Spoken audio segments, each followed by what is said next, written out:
የሩትዬ ወንድም የሩትዬ መከታ ጠንካራዋ ወንድሟ ማለት ነው። እና ማርክዬ ለምንድነው ከማርክ ጋር መጥቶ የማይሰሩት ስራ? ለምንድነው የማይሰሩት? ከማርክ ጋር ለምንድነው ሩቲና ማርክ የማይመጡት አንድ ላይ ብለን ብዙ ጊዜ ጥያቄ ብናቀርብላቸውም ሊመጡ አልቻሉም። ምን አለበት አንድ ላይ እየመጡ ቢሰሩ የምር ማለት ነው። አሁን በተለይ ዳኒ እና ሜሪ ከህይወቷ ወጥቷል። አሁን ማርክና ቤዚ ምናምን ሆኖ ፕራንክ እየተደራረጉ ከቤዚና ከሩቲና ማርክ ጋር ቢመጡ እኔ ደስ ይለኛል ማለት ነው። የምር እንደዛ ቢመጡ። እናንተስ ምን ታስባላችሁ? ማርክዬ በአዲስ ነገር መጥቷል፣ ቤተሰብ እንደምታዩት ማለት ነው።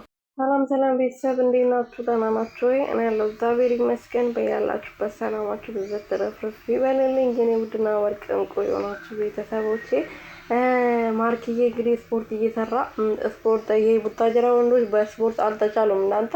ወይኔ ማርክ ግን አልቻለውም። ጌታን በግድ ነው ያነሳው ብረቱ ማለት ነው።